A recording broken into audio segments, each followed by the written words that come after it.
Saya waktu mengawaki Nanggala pun pernah mengalami hal yang serupa namanya blackout. Tadi saya lupa menjelaskan. Apakah si blackout itu? Ada beberapa macam penyebab. Tapi yang pernah saya alami adalah itu jam 12 malam.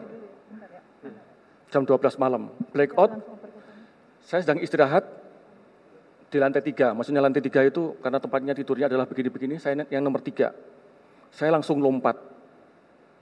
Saat itu posisinya adalah, andai kata ini depan, haluan, ini buritan, maka pada saat blackout itu berarti tidak ada tegangan.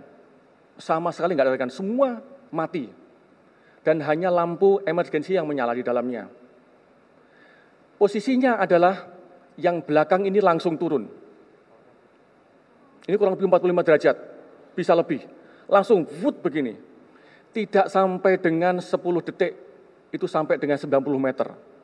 Sehingga bisa membayangkan, Bapak-Bapak, Ibu semua bisa membayangkan bagaimana posisi blackout saat itu. Padahal kita periskop depth. Ya.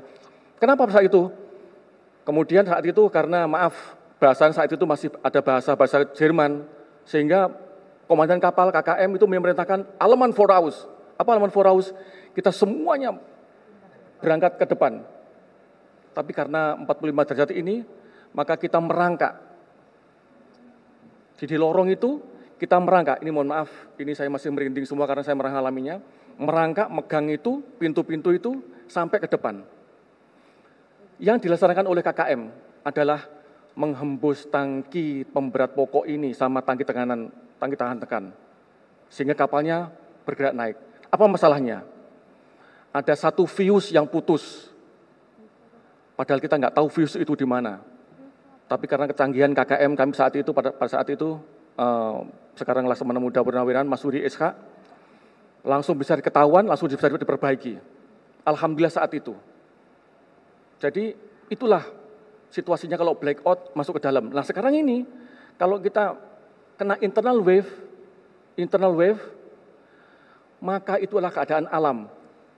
Keadaan alam berarti kalau sudah terbawa sama arus, begini, apa yang dapat kita laksanakan? Nggak ada yang mampu tuh bisa untuk menggunakan keselamatan apapun, nggak bisa. Ingat, dayanya adalah 2 juta sampai dengan 4 juta kubik. Mampukah untuk melawan itu? Mampukah? Kalau begini, bagaimana posisi personilnya kita? Apakah dia masih tempatnya masing-masing? Ingat saat itu mereka masih terjaga semua. Jam 3.30 itu posisi mereka masih di pos tempur masing-masing. Maaf ini sangat saya menggebu-gebu karena saya merasakan bagaimana saya nggak mau istilah anak buah saya digini-ginikan karena kesalahan mereka tidak mau saya. Ingat 3.30 mereka masih di pos tempurnya masing-masing karena kapalnya masih posisi persiapan menyelam untuk penembakan. Belum nembak kapalnya. Belum nembak. Jadi masih di posisinya masing-masing.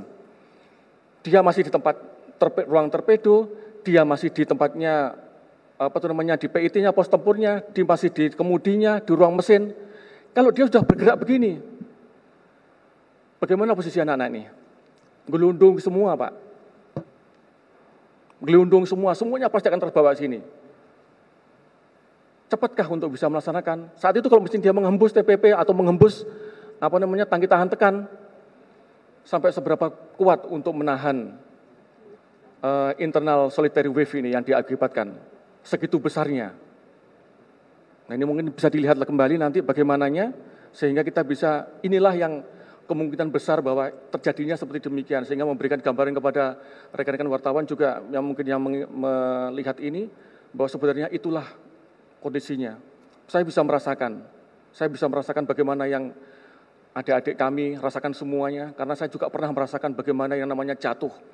Ingat, kalau 800 meter, itu berarti tidak sampai dengan 1 menit kalau mesinnya itu langsung turun ke bawah. Kedalamannya ini adalah untuk internal wave ini 180-an meter. Bus begini kalau udah masuk semuanya nggak ada tegangan tinggi, nggak ada tegangan untuk menjalankan kapal, maka dia akan terus turun ke bawah. Saya nggak bisa dibayangkan. Saya pun tidak mau bicara lebih jauh ke situ karena saya bisa bisa merasakan bagaimana suffernya mereka merasakan itu. Ya.